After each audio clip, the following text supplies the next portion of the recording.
ठिकाणी आपण लोकांबरोबर चर्चा केली, कार्यकर्त्यांबरोबर चर्चा केली आणि इच्छुकांची पण त्या ठिकाणी नावं घेतली. अजून सुद्धा कोणाला इच्छा असेल तर त्याला सुद्धा नाव नोंदवायचा अधिकार आहे, काळजी करू नका. शेवटचा अर्ज भरोस करू. आता इथं पक्षाच्या अध्यक्षांनी सांगितले की पक्षाच्या वतीनं अर्ज मागणी करायचं त्यांनी आवाहन केलेलं आहे. उद्यापासून आपण सांगितलं त्या ठिकाणी आपला अर्ज कुठल्या जागेकरता इच्छुक आहे, कारण त्याची एक एक कॉपी आपल्याला वर पाठवून द्यायची त्याची मंजुरी घेण्याकरता. जर पक्षावर लढायचं ठरलं तर त्याचा एबी फॉर्म लागतो आणि एबी फॉर्म असल्याशिवाय चिन्ह मिळत नाही. त्याकरता आपलं क्वालिफिकेशन, जिथं जागा राखीव आहे त्या जागेचं व्हॅलिड सर्टिफिकेट, एखाद्याकडे जर व्हॅलिडिटी नसेल तर त्यानं व्हॅलिडिटी करता सबमिशन केला असेल त्याची पावती, पण ती पावती देत असताना पुढच्या 6 महिन्याच्या आत त्याचं व्हॅलिडेशन झालं पाहिजे, हा कायदा आहे. या सगळ्या त्या ठिकाणी आपण व्यवस्थित फॉर्मवरती माहिती मागवली ती द्या, म्हणजे पक्षाचे पदाधिकारी ते पक्षाचे लोक त्या ठिकाणी त्याचं काय असेल ते पूर्तता करून घेतील. आपल्या सगळ्यांच्या बैठका झाल्या. आज सकाळी जवळजवळ आम्ही 10 वाजल्यापासून 4 वाजेपर्यंत आम्ही एक 25-30 जण सगळेजण प्रमुख पदाधिकारी बसलो होतो आणि कशा पद्धतीनं या निवडणुकीला सामोरं जायचं. कारण आपल्या संघटनेचे तुम्हाला माहिती आहे की मोठे मालक असताना सुद्धा कधीच आपण कुठेतरी आत बसून ठरवतो असं कधी नाही. ओपन सगळ्याला बोलवून मग कारखान्याची निवडणूक असू द्या, मार्केट कमिटीची असू द्या, सगळ्याची असू, त्या ठिकाणी आपण चर्चा करतो, अर्ज मागवतो, त्यातून मग सक्षम उमेदवार त्या ठिकाणी निवडला जातो. शेवटी निवडणूक ही निवडणूक आहे आणि ती जिंकण्याकरताच लढायची असते, हरण्याकरता कोणी लढत नाही. पूर्वीचा काळ 25-30 वर्षापूर्वीचा वेगळा होता. आपल्या तालुक्यात 2च गट असायचे, एक आपली पार्टी आणि एक आपली विरोधकांची पार्टी, स्वर्गीय औदुंबर अण्णांची. त्यावेळची पिढी, त्यावेळचं राजकारण हे सगळं वेगळं होतं.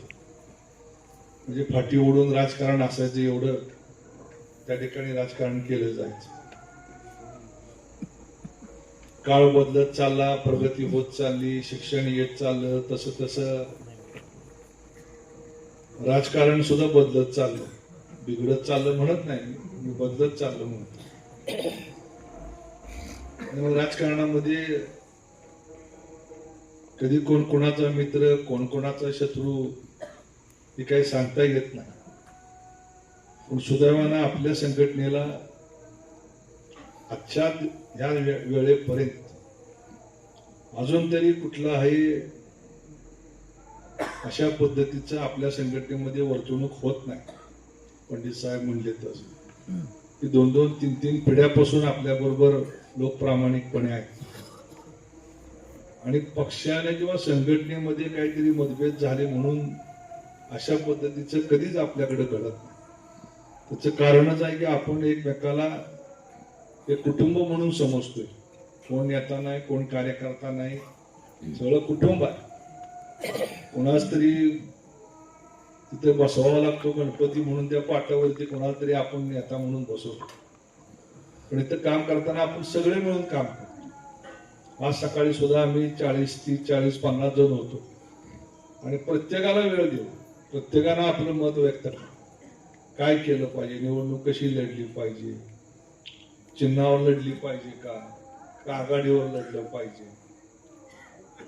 आणि शेवटी प्रत्येकाचं वेगळं मत असू शकतं, प्रत्येकाच्या मताला काहीतरी वेगळा दृष्टिकोन असू शकतो. त्यामुळे जवळजवळ 3-3.5-4 तास, किती 5 तास झाले, जवळ 5 तास आम्ही, तुम्ही जेवायला उठलं नाही, काय नाही, आणि सगळ्यांनी आपलं मन मोकळं त्या ठिकाणी आणि उठताना एकच ठरलं की ज्या पद्धतीनं आपली संघटना 25-30 वर्षापूर्वी होती त्याच ताकदीनं आपल्याला या निवडणुकीला पुढे जायचं. कुठलाच विचार डोक्यात आणायचा, पण आपल्यामधनं वजा काय फार झालेला नाही, पण तरी सुद्धा पूर्वी पर्याय कमी होते. आता लोकांना पर्याय आलेले, जसं ऊस घालवायला पर्याय, माल विकायला पर्याय, तसे राजकारणामध्ये पद मिळवायला सुद्धा अनेक पक्ष असल्यामुळे अनेक पर्याय झाले. म्हणजे एका सेनेच्या 2 झाल्या, एका राष्ट्रवादीच्या 2 झाल्या, त्यामुळं पर्याय झाल्यामुळं प्रत्येकाला आता, आणि स्वाभाविक आहे की पिढी बदलली. पूर्वी गावात गेलं 1-2 लोकांना सांगितलं की ते, म्हणजे मी 78 पासूनचे इलेक्शन बघतो, किती मालक, तात्या, आप्पा, भाऊ, ही सगळी 7-8-10 मंडळी एक गाडी असायची. त्या गाडीतनं जायचे, गावात पाल टाकलेलं असायचं, बसायचे, 2 लोकांना बोलवायचे, काय करायचे, काय नाही, काय मालक आम्ही करतो. मला आठवतं 80चं इलेक्शन, 78चं इलेक्शन, 85चं इलेक्शन, 90चं इलेक्शन, अगदी 95चं सुद्धा इलेक्शन मला आठवतं. कधी गावामध्ये बूथ मांडल्यानंतर त्या बूथवर चहा पाण्याकरता जरी खर्च दिला, किती असायचं, 50-100 रुपये द्यायचे, चिवडा करा, चहा प्या मतदाना दिवशी. पण ते पण पैसे लोक घेत नव्हते. आणि जवळजवळ 95च्या इलेक्शन पर्यंत कधी आपल्याला मालकांना कधी खिशातनं पैसे काढून द्यायची पाळी येत नसायची. वर्गणी गोळा करायची, निवडणुका व्हायची. म्हणजे अशा पद्धतीने ही आपली पार्टी उभा राहिली. दुर्दैवानं 2009ला मतदारसंघाची विभागणी झाल्यामुळं थोडी आपली सगळ्याचीच अडचण झाली. पुन्हा 10 साली या भागामध्ये भीमा कारखान्याचं इलेक्शन आपल्याला पराभव पत्करावा लागला. त्यामुळे सुद्धा थोडी आपली या भागात अडचण झाली, नाही असं नाही. आणि मग या सगळ्या परिस्थितीमध्ये अनेक पर्याय समोर आले, इतर पक्ष आले, आमदार मंडळी बाहेरची आली. आणि मग ज्याचं त्यानं आपल्या आपल्या सोयीप्रमाणे आपल्याला कुठलं सोयीचं राजकारण आहे त्या पद्धतीनं आपला लोकांचा वापर करून घेतला. हे वास्तव आहे, त्यात मी काय कोणाला दोष देत नाही, कारण त्या वेळेप्रमाणे त्यांनी ती भूमिका घेतली. आपल्याला जी योग्य वाटत होती ती आपण योग्य भूमिका घेतली. अशा वेळेस काही गोष्टी जरी घडत असल्या तरी पार्टी म्हणून आपले सगळे लोक एकसंघपणे होतो. 2017ची निवडणूक झाली, आता 2025-26ची निवडणूक आहे. रोपळे गटामध्ये जवळजवळ 38,648 मतदान आहे. त्याच्यामध्ये 18,000 आहे ते सुस्ते गणामध्ये आणि 20,000 आहे ते रोपळे गणात आहे. आणि गोपाळपूर गटामध्ये 35,164 मतदान आहे. त्याच्यामध्ये 15,000 मतदान आहे ते गोपाळपूर गणामध्ये आहे आणि 19,000 मतदान आहे ते पुळूस गणामध्ये. अशा पद्धतीने हे 2 गण या ठिकाणी आपल्या समोर आहे. आपण 25-17च्या निवडणुकीमध्ये बघितलं की या दोन्ही गणामध्ये जिल्हा परिषदेचे सदस्य आपण निवडून आले. तिकडचं तर आपला बिनविरोध झाला होता, इकडचं इलेक्शन झालं, माने सर म्हणले तसं. ह्या गटामध्ये आपण जर बघितलं तर बाबुळगाव, त्यानंतर तुंगत, देगाव, आजनसोंड आणि मगरवाडी या 5 गावामध्ये आपण मायनस होतो. सुभाषराव बरोबर आहे ना? त्या 5 गावामध्ये आपण मायनस होतो, बाकी सगळ्या गावात लीड होतं. त्यामुळे इतर गावचं लीड या ठिकाणी तोडून सुभाषराव त्या ठिकाणी विजयी झाले. पण पंचायत समिती गणात जर आपण गोपाळपूर बघितलं तर गोपाळपूरमध्ये आपल्याला पुळूस, आंबे आणि मुंडेवाडी ही 3 गावं मायनस होती. इकडच्या गटात तर आपण नागा मोहिते उभा राहिली होती आणि त्यावेळेस सगळ्या गणातली सगळी गावं आपल्याला प्लस होती, पण पुळूसचं लीड आपल्याला तुटलं नाही. त्यामुळं आपलं 42 मतांनी, 42च ना, 42 ते 43 मताने आपलं सीट गेलं. 46 मतं, म्हणजे 23 मतं जरी जास्त पडली असती, 24 मतं, पण ठीक आहे, झाला पराभव ती झाला. म्हणजे आपण बघितलं तर सगळे गटातली गण आपले प्लस मध्ये असताना एक पळूचं लीड तुटलं नाही बापू. आणि पळूस मध्ये लीड आपल्याला त्या ठिकाणी जाते ही खरं म्हणजे आपण सगळ्यांना दृष्टीने म्हणजे एक बोचणारा काटा आहे. पण भीमा कारखान्यामध्ये मोठ्या मालकाने आपल्या आयुष्यातली रक्ताचं पाणी केलं, 20 वर्ष त्या ठिकाणी दिली. 20 कशी जास्त दिली असते, 86 सालापासून 25 वर्ष. मग तात्या होते, बापूचे वडील होते, त्यांनी तर सगळी सहन केलं. तुम्ही सगळ्या कार्यकर्त्यांनी इथल्या सहन केलं. आता तर तिथली परिस्थिती कशी आहे हे काय सांगायची गरज नाही. पण तरी सुद्धा आपल्याला त्या ठिकाणी लीड गेलेलं लीड आपण तोडू शकत नाही. त्याच्यामुळे आपल्याला त्या सीटला फटका बसतो. त्याचं कुठेतरी आपण सगळ्यांनी एक अंतर्मुख होऊन या ठिकाणी विचार करण्याची गरज आहे. एका गावामुळं आपला गण गेला, तो गण राहिला असता तर अजून चांगली परिस्थिती असती. पण ठीक आहे, राजकारणामध्ये होत असतात गोष्टी, जय पराजय ही तुझं शेवट आहे. त्यामुळे माझी विनंती आपल्या सगळ्यांना आहे की या दोन्ही गणामध्ये आपल्याला तशी परिस्थिती खूप चांगली आहे. समोरचं राजकारण आहे ते कशा पद्धतीनं करतील आपला विषय नाही. आपल्याला कुठल्या दिशेनं जायचं हे आपण ठरवायचं. 2009 साली मोठ्या मालकांना त्या ठिकाणी वेगळ्या पद्धतीनं जो हिप्नोटाईज म्हणतो आपण, तसं त्या ह्याच्या वातावरणामध्ये मालक बोलून गेले. आणि मग मालकाने शब्द त्या ठिकाणी एकदा दिल्यानंतर आपण सगळेजण तो शब्द पाळतो. तुमच्या सगळ्या कार्यकर्त्याचा प्रचंड असंतोष होता. तरी सुद्धा आपण त्यावेळेस नेते मंडळींना मोठ्या मालकाने मुंबईत शब्द दिला, तो शब्द आपण सगळ्यांनी पाळला. त्याचे चांगले वाईट परिणाम या ठिकाणी आपल्याला त्याचे भोगावे लागले, अजूनही भोगतोय. पण ठीक आहे, राजकारणामध्ये निर्णय आपण केला होता, त्यामुळे कोणावर दोष देण्यापेक्षा, कोणावर तरी काहीतरी शब्द ठेवण्यापेक्षा आपण निर्णय घेतला. आणि 2012-13 साली कुठंच भारतीय जनता पक्ष नव्हता, केंद्रात नव्हता, राज्यात नव्हता. त्यावेळेस मोठ्या मालकांनी मला बोलवलं आणि सांगितलं की मी काय तुझ्या राजकीय आयुष्याला न्याय देऊ शकत नाही, पण माझी मोठी फसवणूक झालेली आहे. त्यामुळे तुला काय करायचा निर्णय तू कर.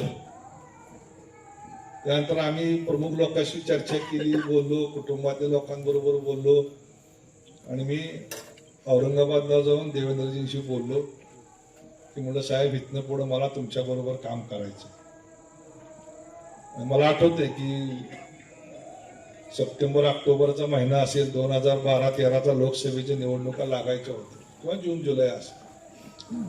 त्यावेळेस गेल्यानंतर मग विनोद तावडे, देवेंद्रजी सगळे होते. मला म्हणले, मालकांना विचारलंय का? पंत म्हणायचे, पंतांना विचारलंय का?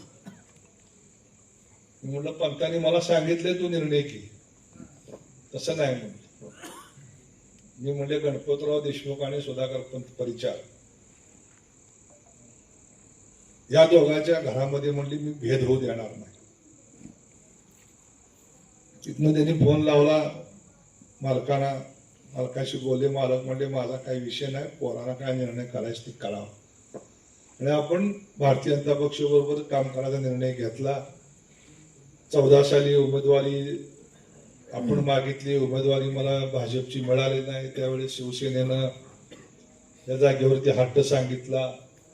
पुढे आपल्याला शेतकरी संघटनेची उमेदवारी घेऊन लढावं लागलं. आपल्यासाठी मोदींची सभा पंढरपूरला दिली. त्यावेळेस चिन्ह असतं तर निकाल कदाचित उलटाही झाला असता.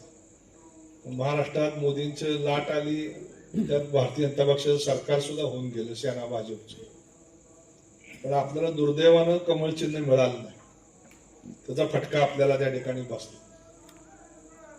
1900 निवडणुकीमध्ये सुद्धा पराभव सामोरं जावं लागलं.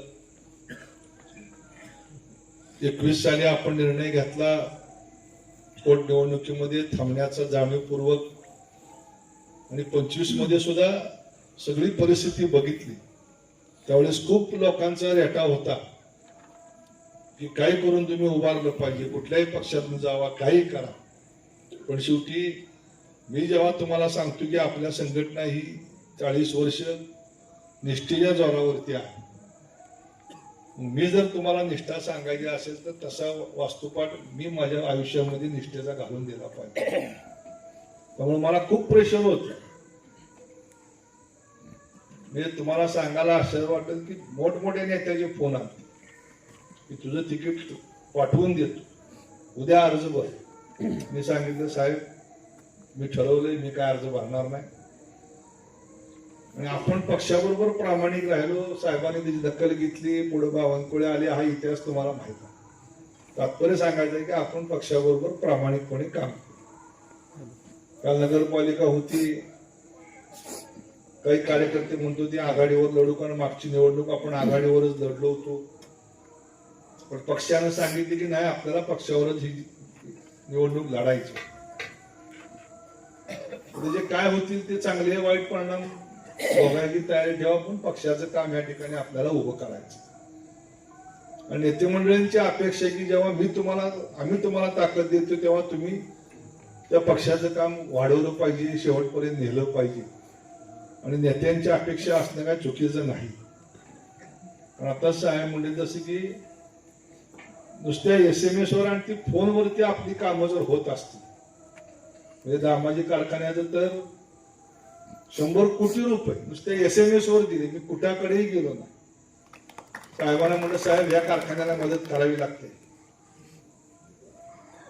मला म्हणले ठीक आहे, ओके. 2 शब्द आले, ओके.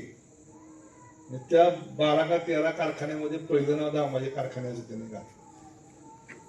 म्हणजे 100 कोटी रुपये या उद्योगाला नुसत्या आपल्या शब्दाकरता देणारा मुख्यमंत्री आपल्या सगळ्याच्या पाठीमागे.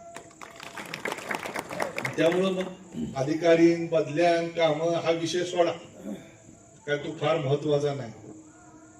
पण शेवटी आपल्यालाही राजकारणामध्ये कोणीतरी एक खंबीरपणे आपल्या पाठीमागे लागतो. तो नेता सुदैवानं आपल्या बरोबर आहे. उद्या जरी मी साहेबांना सांगितले की साहेब नाही मला कार्यकर्त्याची भूमिका आहे की आघाडीवर लढायचं, तरी मला ती काय आळवणार नाही याची मला खात्री आहे.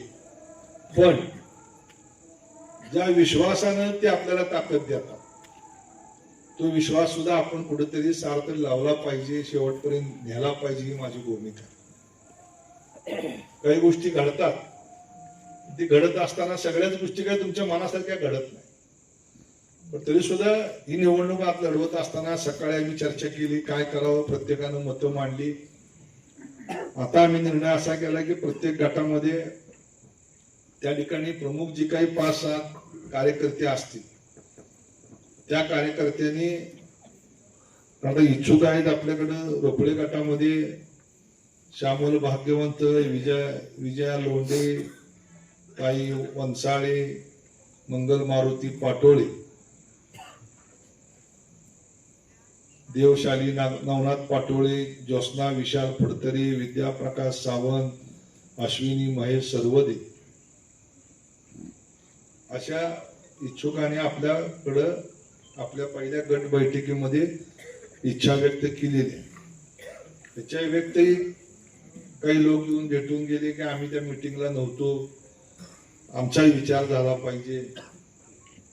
रोपळे गटातले काही लोक मग आप्पाकडे गेले, दिलीपरावकडे गेले, धलावडे तात्या माने सर यांच्याकडेही भेटले, आमचाही विचार करा.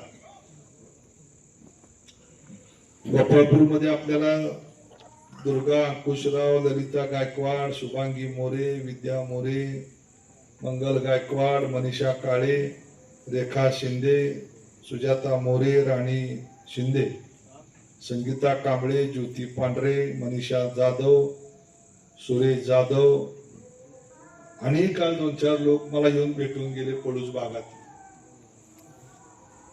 त्यामुळे त्या लोकांनी भेटले, त्यांचं निश्चितपणे आपल्याकडे याची नोंद आहे. इच्छुक आहेत 8-10 जण आणि आपल्याला उमेदवार द्यायची एका. ते देत असताना आपल्याला एससी असेल तर मग सगळ्या तालुक्यातल्या एससी जागावरती सगळ्या एससी घटकातल्या समाजाला कुठं ना कुठेतरी आपल्याला द्यावं लागतं. नुसतं एकट्या बौद्ध समाजाला देऊन चालत नाही, एकट्या मातान समाजाला देऊन चालत नाही, एकट्याच चर्मकार समाजाला असं न करता ज्या 3 जिल्हा परिषदेच्या एससी जागा आहेत, 3 आहेत ना, आणि खालच्या जागा जवळजवळ काहीतरी एससीच्या 3 आहेत. त्यामुळे या 6 जागावरती आपल्याला या सगळ्या समाजातल्या घटकाला कुठं ना कुठेतरी आपल्याला सामावून घ्यावं लागणार आहे. तिथे असताना कोणाला तरी अन्याय होईल, तुम्ही सक्षम आहे. पण समजा एखाद्या गटामध्ये जर बौद्ध समाजाला जागा दिली असेल तर दुसऱ्या गटामध्ये आपल्याला मातंग समाजाला द्यावी लागेल. समजा जेडपीला दिली असेल तर पंचायत समितीला इतर समाजाला द्यावी लागेल, आणि ही करावं लागणार. कारण सगळ्याला आपल्याला बरोबर घेऊन जात असताना सगळ्या समाजाला माझंही कुठेतरी यामध्ये विचार होतोय, ती भूमिका आपल्याला त्या ठिकाणी घ्यावी लागेल. ओपन जागा आहे, सुदैवानं 3ही महिला आहेत, तिकडेही महिला आहेत, इकडेही महिला. म्हणजे मी आमच्या दृष्टीनं सुदैवी म्हणतो, तुमच्या नाही. पण जेवढ्या महिला असतील तेवढं टेन्शन आम्हाला कमी असेल. ओपन पुरुष म्हणलं की मग काय खरं नाही, सगळेच स्पर्धक असतात. पण महिला सुद्धा काय तुम्ही नाकारून चालत नाही. 50% भागीदारी त्यांना दिलेली आहे. 25 वर्षापूर्वीचा कालखंड वेगळा होता. आता कुटुंबातल्या महिला स्वतः विचार करणाऱ्या झाल्या. तुम्ही जरी सांगितलं ह्याला मत दे, तरी सुद्धा ती होय म्हणती. मताला गेल्यानंतर लाडकी बहीण कुणाला मत देते याचा अनुभव तुम्ही बघितला. लोकसभा आणि विधानसभेमध्ये किती 3च महिन्याचा अंतर होत, 4च महिने. पण 360 डिग्री मध्ये निकाल फिरला महाराष्ट्राचा, 360 डिग्री मध्ये. आणि त्याला एकमेव कारण होतं लाडकी बहीण. त्याने कुठल्याच भावाचं ऐकलं नाही, तुम्हाला होय म्हणले आणि दिली. त्यामुळं आपल्याला तो पण विचार या ठिकाणी करायचा. इथं काही लोकांनी भूमिका मांडली, भारतीय जनता पक्षाच्या चिन्हाबरोबर घ्या. निश्चितपणे भारतीय जनता पक्ष आज देशामधला असा एकमेव पक्ष आहे की ज्या पक्षाकडे 40 ते 45% स्वतःची मत आहे. ज्यांनी 70, 50, 60 वर्ष या देशावर राज्य केलं काँग्रेस पक्ष, तो पक्ष आज जवळजवळ 12%, 13% मतापर्यंत खाली आला. आणि हे फॅक्ट आहे, वास्तव आहे. ते काय तुम्ही मी नाकारून चालत नाही. आता मी बाबा जर बघत होतो, एक्झिट पोल सुरू झालेत महानगरपालिकेचे. सगळ्या महानगरपालिकांमध्ये बीजेपी आणि शिवसेना एकनाथ शिंदे गटाची सरशी. मुंबईत तेज आहेत, पुण्यात तेज आहेत, पिंपरी चिंचवड तेज आहेत, कोल्हापूर, इचलकरंजी, सांगली, म्हणजे अशी एकही महानगरपालिका मी आता बघत होतो त्याच्यामध्ये सगळीकडे पनवेल अगदी खाली ह्याच्यापर्यंत मीरा भाईंदर पर्यंत, म्हणजे एक लोकांची मानसिकता आपल्या लक्षात येते कुठं आहे. कारण नगरपालिकेचा विषय इथं काढला, नगराध्यक्ष उमेदवार असताना आपल्याकडे जो चांगला ऑप्शन होता तो आपण दिला. पक्षावर चिन्हावर लढत असताना मलाही माहित आहे काही गोष्टी आपल्याला मायनस होतात, पण ते गृहीत धरून आपल्याला पुढे जावं लागतं. कारण प्रत्येक गोष्ट आपल्याला नवीन काहीतरी शिकवते. त्यामुळे आपल्या पार्टीतला बेस्ट ऑप्शन आपण दिला. ठीक आहे, यश अपयश येत राहील. खाली 24-25 नगरसेवक आपले निवडून दिले. मग लोकांना जर नाकारायचं असतं तर नगरसेवकच त्यांनी निवडून दिले नसते. पण पराभव स्वीकारलाय तरी सुद्धा नगरपालिका ही आपल्या शिवाय चालूच शकत नाही. उद्या चेअरमन 5 चेअरमनच्या निवडी आहेत, बांधकाम, पाणी पुरवठा, आरोग्य, सगळ्या. उद्या उपाध्यक्षाची निवड आहे, काल 3 कॉप सदस्याची निवड होती. ही सगळे पॅनल टू पॅनल आपली त्या ठिकाणी येणार. त्यामुळं काम करताना आपल्याला विचारल्याशिवाय किंवा आपण सांगत तेच काम या ठिकाणी होईल याची खबरदारी मतदारांनी घेतली आहे. पण तरी सुद्धा अपयश ते अपयश आहे, त्यातनं शिकायचं असतं. सुदैवानं जिल्हा परिषदेमध्ये आपल्याला सातत्यानं लोकांनी चांगलं सपोर्ट केला होता. आज आपल्या विरुद्ध लढताना तुम्ही स्वतःला कमी लिखू नका, पण आपल्या विरुद्ध लढताना सगळ्याला एक व्हावं लागतं. त्यातच आपली ताकद आहे. त्यामुळे बॅकफूट फ्रंटफूटवर नाही, फ्रंटफूटवरती आपल्याला खेळायचं. तुम्ही काळजी करू नका. मी मगाशी म्हणलं तसं की प्रत्येक गटामध्ये आता रोपळे गण आहे. मी आप्पाला सोपवली जबाबदारी दिलीप आप्पावरती. मग दिलीपराव आहेत, तात्या आहेत, माने सर आहेत आणि त्यांना लागणारी सगळे प्रमुख पदाधिकारी ते बसतील. त्यांनी जिल्हा परिषदेकरता 2 स्ट्रॉंग उमेदवार आणि प्रत्येक पंचायत समितीसाठी 2-2 उमेदवार स्ट्रॉंग त्या ठिकाणी काढायचे.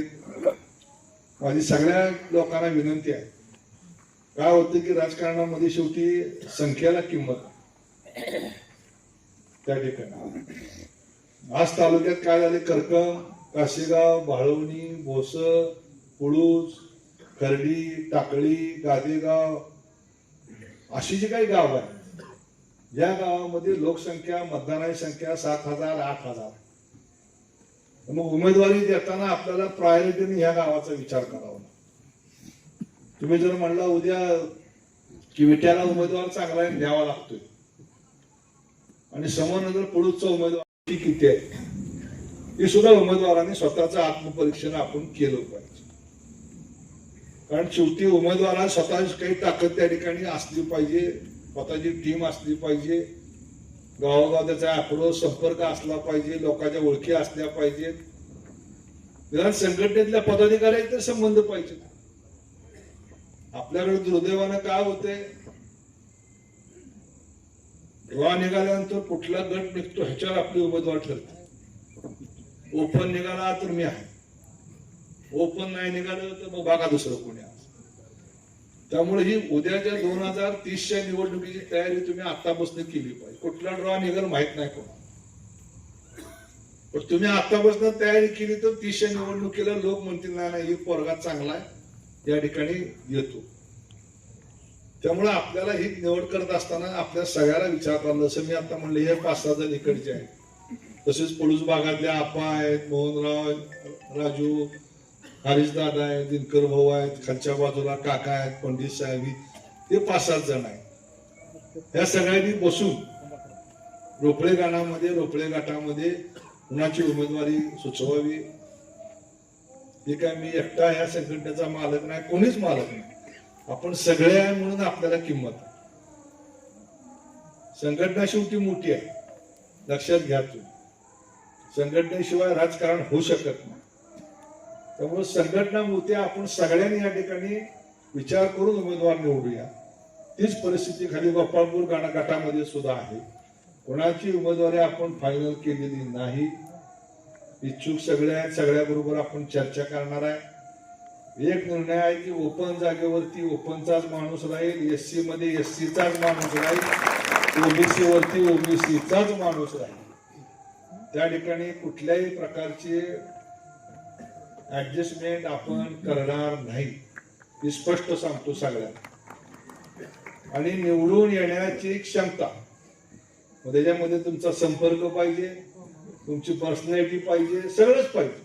तुम्ही बोलताय कसं, लोकांशी किती भिडताय, तुमचं काम पाहिजे. नुसता पैसा म्हणजे काय सर्वस्व नाही. पैसाही असला लागतोय. निवडणुका आजच्या महाग झाल्यात, बरोबर आहे, पण त्याबरोबर तुम्हाला जर कोणी ओळखतच नसेल तर किती कोटीनं पैसा वाटला तरी तुम्हाला मत कोण देतो? देत नाहीत मत. थोडी तुम्हाला ओळखलं पाहिजे लोकांनी. आणि या सगळ्या 4-5 निकषावरती आपण उमेदवार ठरवायचा निर्णय घेतलाय. बघूया आता काय, अजून कुणी आपल्याकडे आलेलं नाही आहे युती करा वगैरे. त्यामुळे आपला एकला चळवले हा जो आहे त्या पद्धतीने आपण जायचंय. परिस्थिती अजून काय राजकारणामध्ये घडते, जसं महानगरपालिकेत तुम्ही बघितले की अर्ज भरस्तोपर्यंत दुसरी गमजी घालत होती, पहिला काढायची आणि दुसरा घालायची. तसं जिल्हा परिषद सुद्धा होणार, काळजी करू नका. कारण आज अस्थिर परिस्थिती इतर विरोधी पक्षात आहे. त्यामुळं कसं घडतंय, काय घडतंय, ठराविक 10-15-20 जण बसून त्या बाबतीत आपण निर्णय घेऊ. भलं उद्या एखाद्या वेळेस काही ठिकाणी आपल्याला जर तडजोड करावी लागली, काही दबाव आला, तर कालच्या नगरपालिकेला तुम्हाला सांगतो शेवटच्या क्षणी मला निरोप आला की घड्याळ चिन्हावर तुम्ही उमेदवार उभा केले पाहिजे. मी म्हटलं ठीक आहे, करतो. पक्षाने आदेश दिला, म्हणलं करतो उमेदवार म्हणून 6 जागाची ईबी फॉर्म मी भाजपचे दिलेले पुन्हा काढून त्याला घड्याळाचे ईबी फॉर्म दिले. ते अर्ज भरायला जाणार होते तर पुन्हा फोन आला, नाही नाही म्हणजे तिथं भाजपचीच उमेदवारी द्या, ते घड्याळाची घ्या, त्यांची वेगळे राहते. म्हणजे असं घडतं, पडद्यामागं बऱ्याच गोष्टी घडत असतात, त्या काय सगळ्या आपल्या पुढे येत नाही. त्यामुळे एखाद्या मतदारसंघात काही ऍडजस्टमेंट करावी लागली, त्या ठिकाणी एखाद्यावरती अन्याय होईल असं वाटतंय. कारण 5-5 वर्ष तयारी केलेली असते, आता तर ही 7-8 वर्ष झाली. त्यामुळं मागच्याला अजून पाहिजे वाटते आणि पुढचं तुंबलेलं आहे, त्याचा फटका बसतोय सगळीकडे. ही जी महानगरपालिकेत गोंधळ तुम्ही बघितला, किती इनकमिंग आणि किती आउट गोईंग, पण शेवटी हे आपण सगळं करत असताना मी प्रत्येक गटाचा सर्वे केलेला आहे. तुमच्या माहिती करता सांगतो, कुठल्या गटामध्ये आपली ताकद आहे, कुठल्या गटामध्ये आपले विकनेसेस आहे. तुम्ही ज्या इच्छुक होते, अजून आम्हाला कोण वाटत होती, त्याची यादी देऊन जवळजवळ आपल्या तालुक्यातल्या 11 ते 12 हजार लोकांचा सर्वे आपण केलेला आहे. आणि तो सर्वे सुद्धा मी समोर ठेवणार आहे ते करत असताना. मला वाटतंय मी निवडून येतोय काय नाही, पण माझ्यातली काही कमतरता आहे मला माहित नसते, पण हे समाज बोलतो आणि त्या पद्धतीनं पूर्वीही नव्हतं, आज अवेलेबल आहे म्हणून आपण करतो. त्यामध्ये सर्वे सुद्धा आपल्याकडे आलेले आहेत. त्या सर्वेमध्ये काही गोष्टी आपल्याला दिसत आहेत, काही वजा दिसत आहेत, काही अधिक दिसत आहेत, त्याचा सुद्धा विचार आपल्याला करावा लागेल. एखाद्या गणामध्ये जर आपण कमी दिसत असेल तर एखादा उमेदवार घेऊन त्या ठिकाणी आपल्याला उमेदवारी द्यावी लागेल. आणि ही सगळी मानसिकता कार्यकर्ता म्हणून तुमच्या सगळ्यांची असली पाहिजे, ही माझी भूमिका आहे. शेवटी पार्टी महत्वाची आहे. जसं भारतीय जनता पक्षाचं ब्रीदवाक्य आहे, नेशन फर्स्ट, देश पहिल्यांदा. देशाचा विषय आला तर मग पक्ष नाही, काय नाही, काय नाही, त्यानंतर पार्टी पाहिजे. दुसऱ्यांदा पार्टीचा विषय आल्यानंतर वैयक्तिक मी आहे का तू आहे का मला माहिती, आणि नंतर त्यातनं राहिला तर मग माझ्यासाठी काय. आणि त्याच भूमिकेतनं आपण जाऊया. आपण सगळ्यांनी आजपर्यंत प्रामाणिकपणे पार्टी बरोबर राहिलाय, पुढेही राहूया. कुठेही किंतु परंतु मनात न ठेवता तुम्हाला सगळ्यांना काम करायचंय. निश्चितपणे इथल्या अडचणी मला माहित आहेत, पूर्व भागातल्या अडचणी मला माहित आहेत. आपला त्याच्यावरती मार्ग काढायचा मी प्रयत्न करतोय. खुलं नाही, त्यामुळे तुम्ही सोडा माझ्यावरती, आपण करूया. पुढच्या काही दिवसांमध्ये त्याच्यामध्ये पुढे जाण्याचा मी विचार करतोय. काही गोष्टी पुढे गेलेलो आहे, त्यामध्ये कशा पद्धतीने तुमची जी 12-13 गाव आहे ते आता 17पेक्षा ही 12-13 गावचा विषय गंभीर आहे. त्यामुळं त्या 17, 15, 12-13 गावच्या बाबतीमध्ये निश्चितपणे सकारात्मक पद्धतीनं काय निर्णय करायचा या बाबतीत मी विचार करतो आणि तो निर्णय मी घेईन, एवढंच मी तुम्हाला आश्वस्त करतो. तेव्हा तुम्ही कुठेही आपल्याला कोणी वाऱ्यावर सोडून दिलंय. आता मतदारसंघच फुटल्यामुळे घोटाळा झालाय, पण 29ला परिस्थिती बदलणार आहे. त्यामुळं पुन्हा आपल्याला सगळ्यांना एकत्र या ठिकाणी काम करायचे. आता थोडं विस्कळीतपणा आला, कामामध्ये आला, ह्याच्यात आला, पण तरी सुद्धा 5 वर्षामध्ये आपले झेडपी सदस्य होते, आपले पंचायत समिती सदस्य होते. तेव्हा सगळ्या योजना या ठिकाणी आपण आणू शकलो. त्यातनं काही मदत झाली. पुढच्या कालखंडामध्ये अजून चांगल्या पद्धतीनं काम करूया. त्यामुळं मला काय मिळणार आहे ह्याच्यापेक्षा संघटनेच्या किंवा कार्यकर्त्याला काय मिळणार आहे महत्वाचं. त्यामुळे मी आज आहे, उद्या आमदार होईल, नाही तर नाही होईल, ह्याच्यापेक्षा कार्यकर्ता महत्वाचा टिकला पाहिजे, ही भूमिका माझी. त्यामुळं आपण त्या पद्धतीनं काम करूया आणि शासनाच्या माध्यमातून जेवढं काय आपल्याला या ठिकाणी आणता येईल तेवढं पुढच्या काळामध्ये आणायचं. त्याकरता तुम्ही सगळ्यांनी अंग झाडून काम करा. आपसातले मतभेद आहेत, मलाही माहित आहे. प्रत्येक गटामध्ये, गावामध्ये पूर्वी माणसं नसायची, आता इतकी माणसं आहेत की 2-2, 3-3